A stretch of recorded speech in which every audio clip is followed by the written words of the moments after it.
Cyrano de Bergerac, a heroic comedy in 5 acts written by Edmond Rostand, was first published in 1898.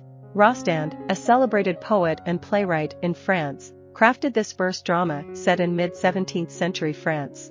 Among all of Rostand's works, Cyrano de Bergerac achieved remarkable popularity and has been performed and adapted countless times since its initial successful run. The play explores themes of unrequited love, the clash between artistry and commercialism, and the nature of beauty and intellect. Noteworthy symbols within the story include the moon and the fool. Rostand's profound love for language and wordplay is evident throughout the play, with the character of Cyrano embodying not only exceptional swordsmanship and a prominent nose but also remarkable wit and erudition. The play opens in France, in the year 1640, at the Hôtel de Bourgogne, where a diverse crowd gathers to witness the performance of La Chloris. Lignier engages in conversation with Christian, a new recruit joining the cadets. Christian is infatuated with a captivating woman named Roxanne. As Roxanne enters the theater accompanied by Guéche, who intends to arrange her marriage to his friend Valverde, she becomes smitten with Christian's handsome appearance. When the actor Montfleury begins the play, Cyrano intervenes, demanding the cessation of the performance due to Montfleury's poor acting skills. Cyrano generously donates all his money to close the show for the night. A man from the crowd, known only as the meddler, attempts to engage in an argument with Cyrano, but Cyrano's superior swordsmanship and quick wit intimidate him. Subsequently, Valverde directs a feeble insult towards Cyrano, mocking his prominent nose. In response, Cyrano delivers an extensive repertoire of superior insults across various categories. They engage in a fencing duel, while Cyrano spontaneously composes a ballade, showcasing his poetic talent. Valverde's companions carry away the wounded man. Following the encounter, Roxane's chaperone informs Cyrano that Roxane wishes to speak with him privately the next day. In response to Cyrano's invitation, Roxane suggests meeting at Ragueneau's pastry shop, leading Cyrano to hope that she reciprocates his feelings. As he waits for her, Cyrano composes a heartfelt letter. Upon Roxane's arrival, she confesses her love, initially making Cyrano believe that she loves him in return. However, she reveals that her affection is directed towards Christian, solely based on his physical appearance. Cyrano agrees to befriend Christian, despite his own unrequited love. When Christian arrives, he repeatedly mocks Cyrano's nose, but Cyrano chooses to overlook the insults and shares the news of Roxane's feelings.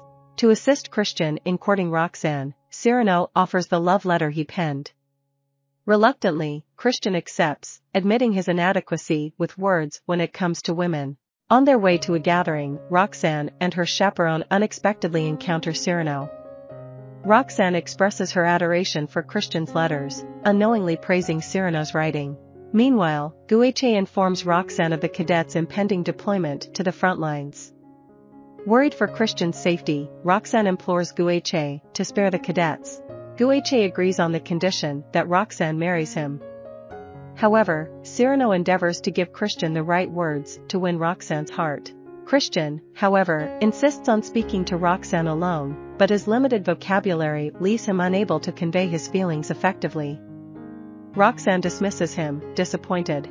Desperate for assistance, Christian turns to Cyrano for guidance. Underneath Roxane's balcony, Cyrano orchestrates a plan.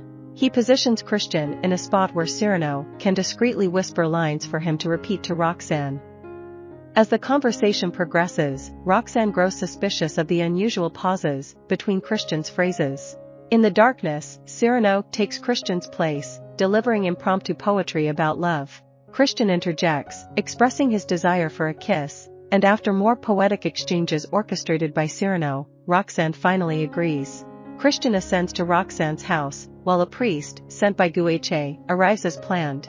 Roxane resorts to deception and lies to the priest, declaring that she and Christian are to be married, sending Cyrano to stall Guéche until the marriage ceremony is complete.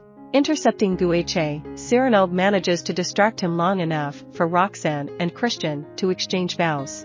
Learning of Roxane's trickery, Guéche enthusiastically resolves to immediately send the cadets to the front lines.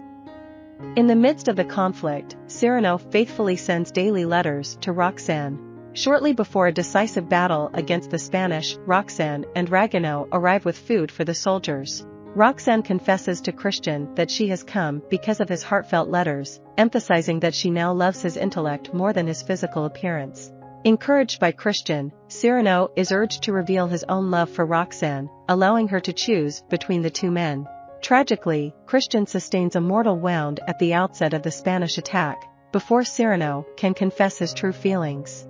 Refusing to divulge the secret, Cyrano tells Christian, moments before his death, that Roxanne has chosen him. Roxanne faints upon receiving the final letter written under Christian's name from Cyrano. In the year 1655, Roxanne resides in a convent, and Cyrano visits her regularly. The nuns, along with Guiche and Loubret, notice Cyrano's impoverished state and deteriorating health.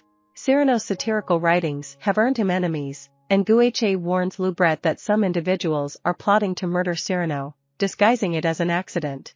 Meanwhile, Ragueneau pulls Loubret aside, while Guiche converses with Roxanne, confirming that someone has dropped a log on Cyrano's head, pretending it was an unintended occurrence. As the men rush to Cyrano's house, Cyrano arrives at the convent for his customary visit. He begins to share court news with Roxanne and requests to read the final letter written by Christian, which she has carried with her throughout the years. Overwhelmed by his injury, Cyrano faints. Loubret and Ragueneau return, recounting the brutal attack on Cyrano. It is then that Roxanne realizes Cyrano was the true author of the heartfelt letters and confesses her love for him. Despite his injuries, Cyrano stubbornly clings to denial, battling imagined vices such as vanity with his sword, yearning for a death in the midst of combat. Gradually, his condition worsens until he finally succumbs, passing away in the embrace of Ragueneau and Loubret. In a poignant moment, Roxanne bestows a tender kiss upon his forehead, bidding farewell to her beloved Cyrano. I hope you enjoyed this video. Leave a like if you did and be sure to subscribe. Thank you.